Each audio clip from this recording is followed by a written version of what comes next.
क्या आपके मन में भी कभी ना कभी ये सवाल आया है कि मैं मेहनत तो बहुत करता हूँ लेकिन कामयाब नहीं हो पाता हूँ? या फिर आपने कहीं ना कहीं ये सवाल ज़रूर सुना होगा किसी न किसी के मुंह से कि मैं कामयाब क्यों नहीं हो पाता? मेहनत बहुत करता हूँ, स्टार्टअप बहुत किए, पैसा बहुत लगाया, लेकिन फिर भी कामयाब नहीं हुआ। तो साथियों, इसी सवाल का जवाब लेकर आज मैं आया हूँ। तो मैं प्रमोद कुमार आप सभी का स्वागत करता हूँ अपने यूट्यूब चैनल बिजनेस विद पीके के अंदर। तो साथियों, काम करना जितना इम्पोर्टेंट है, उस काम को करते वक्त हमारी सोच क्या है, थॉट। क्योंकि हमारी थॉट, चाहे वो बिजनेस हो या फिर कोई भी वर्क हो, सेल्फ वर्क हो, अगर हमारी सोच लेने की रहेगी तो साथियों हम कभी भी कामयाब नहीं हो पाएंगे। तो इसी सवाल का जवाब देने के लिए मैं बताना चाहूँगा एक स्टोरी के माध्यम से। क्योंकि स्टोरी जो होती है वो दिमाग में अच्छी तरह पकड़ कर लेती है, जगह बना लेती है, और एक किसी भी बात को समझाने के लिए स्टोरी एक बहुत बढ़िया माध्यम हो सकता है। तो आइए मैं शुरुआत करता हूँ स्टोरी की। कि एक बार कई 100 साल पहले की ये बात है कि एक इंसान जो कुंवारा होता है, बनिए की दुकान पर काम करता है। तो वो सुबह अपना खाना पीना पैक करके, 4 रोटी पैक करके, और दुकान पे चला जाता है और पूरा दिन काम करता है। और दिन में जैसे ही उसका खाने का टाइम होता है वो रोटियां निकाल कर खा लेता है। तो कुछ दिन ऐसे चलता रहा। लेकिन कुछ दिन बाद जब उसने अपनी रोटियां खानी स्टार्ट की तो 4 रोटी की जगह 3 रोटियां ही थी। तो उसके मन में सवाल आया कि 4 रोटियां लेके आया था और 3 कैसे हैं। और वो थोड़ा भूखा रहा, क्योंकि भूख थी 4 रोटियों की और रोटी बची थी 3। ऐसा कुछ दिन चलता रहा।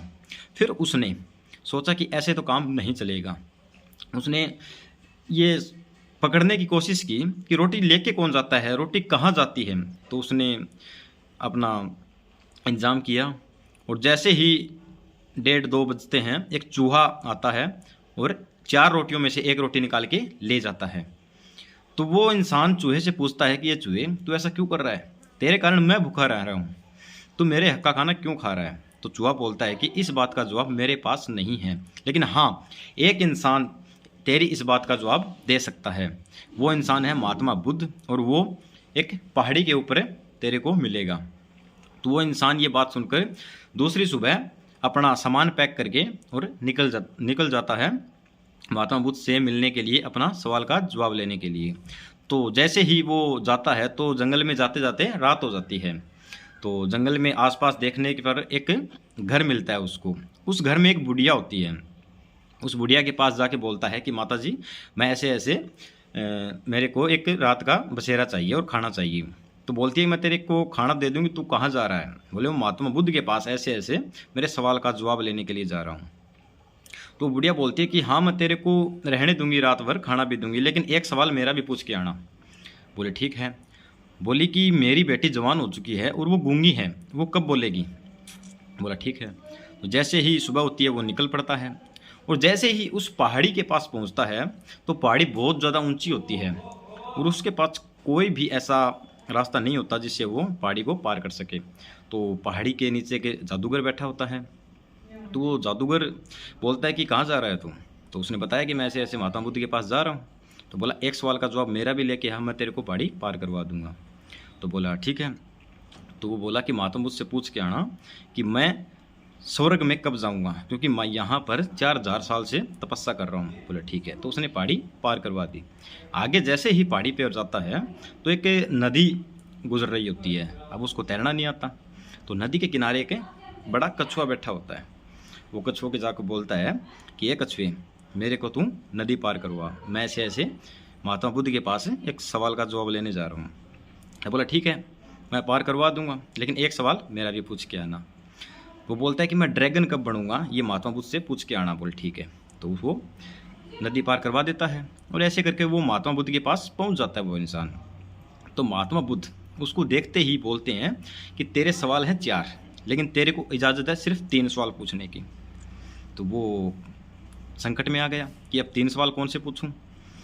तो 1 घंटे, 2 घंटे, 4 घंटे के बाद उसने सोचा विचारा कि अगर मैं मेरा सवाल नहीं पूछता हूं तो कोई दिक्कत नहीं है, मैं 4 की जगह 5 रोटियां ले जाऊंगा, थोड़ी और मेहनत कर लूँगा। लेकिन मैंने अगर इन तीनों के सवाल नहीं पूछे तो ये मुझसे भी ज़्यादा दुखी हैं। तो उस इंसान ने उन तीनों का भला देखते हुए उन तीनों के सवाल पूछे। तो महात्मा बुद्ध ने बता दिया कि उस जो बुढ़िया है उसकी बेटी की शादी होने पर वो बोलने लग जाएगी, और जो कछुआ है वो अगर अपना कवच त्याग दे तो वो ड्रैगन बन जाएगा, और वो जादूगर जैसे ही अपनी छड़ी त्यागेगा वो स्वर्ग में चला जाएगा। तो वो तीनों का जवाब लेके जैसे ही वापस चलता है तो कछुआ फिर नदी के दूसरे किनारे पर बैठा होता है कि तो इंसान बोलता है कछुए को, मेरे को नदी पार करवा वापस, मैं तेरे सवाल का जवाब लेके आया हूँ। तो पार करवाता है। तो पार करवाने के बाद कछुआ बोलता है बता मेरे सवाल का क्या जवाब है। तो बोला कि जैसे ही तू इस कवच को त्यागेगा तू ड्रैगन बन जाएगा और उड़ने लग जाएगा। तो जैसे ही वो कछुआ उस कवच को त्यागता है उसमें से हीरे मोती जवाहरात धन दौलत निकलती हैं। तो कछुआ बोलता है कि देख ये मेरे कोई काम का नहीं है, ये तू ले जा, क्योंकि मेरा टारगेट था, लक्ष्य था ड्रैगन बनना, और वो मैं अचीव कर चुका हूँ, तो ये मेरे किसी काम का नहीं है, तू ले जा। उसको धन दौलत मिल गई। जैसे ही आगे जाता है वो जादूगर फिर बैठा था, बोला पहाड़ी से नीचे उतार। तो बोला कि मैं तेरे सवाल का जवाब लेके आया हूँ, उतार दिया नीचे। फिर बोलता है कि जैसे ही तुम अपनी ये जादू की छड़ी त्याग दोगे तुम स्वर्ग में चले जाओगे। तो त्यागने के बाद बोलता है जादूगर कि ये छड़ी मेरे किसी काम की नहीं है, ये आप ले जाओ, क्योंकि मेरा टारगेट था स्वर्ग में जाना और वो मैं अचीव कर चुका हूँ। तो उसको ताकत भी मिल गई, और ऐसे ऐसे पहुँचते पहुँचते रात हो गई उस बुढ़िया के घर में। तो बोलता है कि माता मेरे को रहना है, तो मेरे सवाल का जवाब लेके आया। बुढ़िया बोलती है, बोले हाँ। और जैसे ही वो रात काट कर सुबह जाने लगता है तो बुढ़िया बोलती मेरे सवाल का जवाब बता। बोला कि तुम्हारी बेटी की जैसे ही शादी हो जाएगी वो बोलने लग जाएगी। तो बुढ़िया बोलती कि तुमसे अच्छा वर कहाँ मिलेगा, क्यों ना तुम ही इससे शादी कर लो। तो वो शादी कर लेता है। तो साथियों ऐसे करके उस इंसान के पास धन दौलत ताकत शादी, यानी एक इंसान को ज़िंदगी जीने के लिए जितनी चीज़ों की आवश्यकता होती है वो सब उसको मिल जाती है। तो इस कहानी से आप क्या समझे कि अगर वो इंसान खुद का सवाल पूछता तो वो इन सब चीज़ों का नहीं ले पाता, उसको नहीं मिल पाती ये चीज़ें। उसने खुद का स्वार्थ छोड़ के दूसरों का फ़ायदा देखा तो उसको सब कुछ मिला। और यही बिजनेस के अंदर या फिर किसी भी काम के अंदर होता है। अगर हम अपना फ़ायदा छोड़ के कस्टमर का फ़ायदा देखने लग जाएंगे तो बिज़नेस अपने आप चलेगा, क्योंकि किसी भी बिज़नेस के अंदर एक तरफा फ़ायदा नहीं देखा जाता। अपना फ़ायदा अगर देखेंगे तो कभी कामयाब नहीं हो सकते। तो आशा करता हूँ कि मेरी ये स्टोरी आपके समझ में आई होगी, और आगे आप किसी भी काम के अंदर खुद का फ़ायदा न देखकर दूसरों का फ़ायदा देखोगे। तो थैंक यू साथियों, धन्यवाद।